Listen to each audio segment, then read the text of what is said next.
All right, today we're playing Minecraft while trying to answer a question that honestly feels a little illegal to ask. Whatever happened to Nokia? Because if you grew up in the 2000s, Nokia wasn't just a phone company. Nokia was the phone.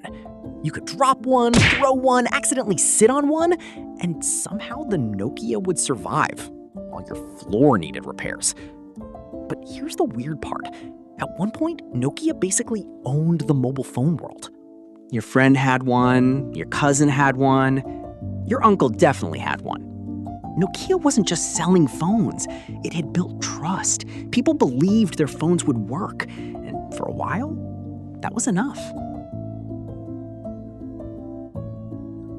Then the world changed. In 2007, Apple introduced the iPhone. And suddenly, the phone wasn't really just a phone anymore. It was a camera, a music player, a web browser, a little computer sitting in your pocket.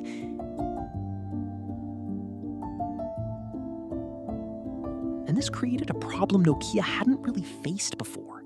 Because Nokia was extremely good at making phones, but the future wasn't just about making better phones. It was about making better software, and that's where things started getting messy. Nokia had its own software platforms, but the smartphone world was moving incredibly quickly. Apple had iOS, Google had Android. Developers were building apps around these platforms, and Nokia was trying to figure out exactly where it fit.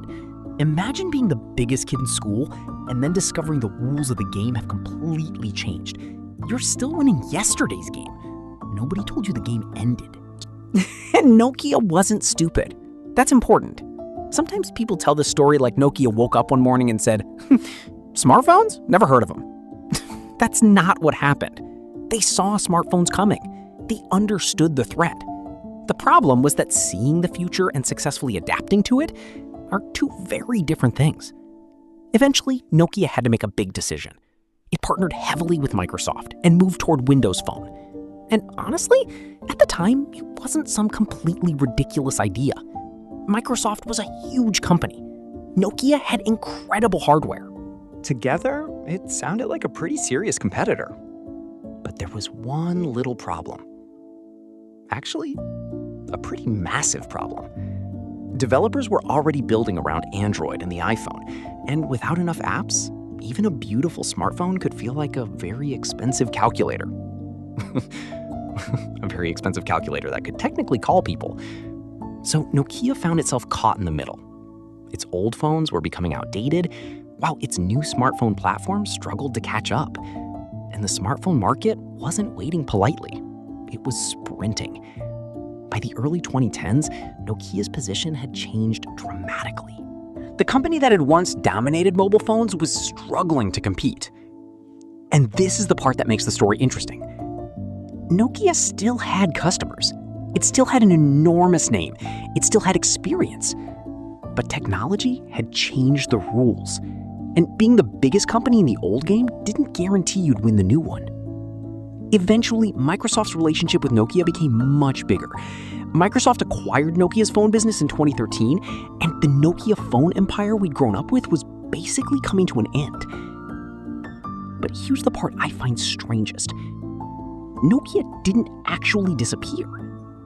The name survived. The company survived.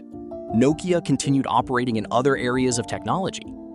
But the Nokia you remember, that Nokia was gone. And that's why this feels different from a normal company failure. Because Nokia wasn't just some company you saw on a stock chart. It was part of people's everyday lives.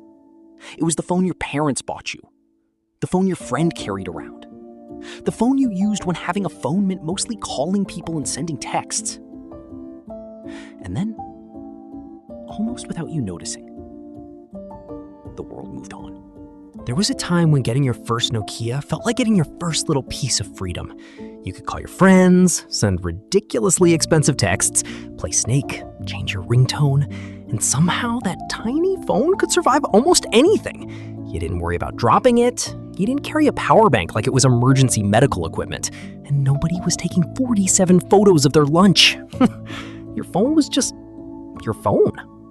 Then smartphones arrived, and suddenly our little devices became cameras, maps, banks, televisions, gaming consoles, calendars, music players. basically our entire lives. And maybe that's why people still get nostalgic about old technology. Not because it was necessarily better, but because it reminds us of a version of life that felt simpler. And that's what makes Nokia's story so interesting. It didn't disappear because everyone suddenly hated Nokia. The world simply started wanting something different.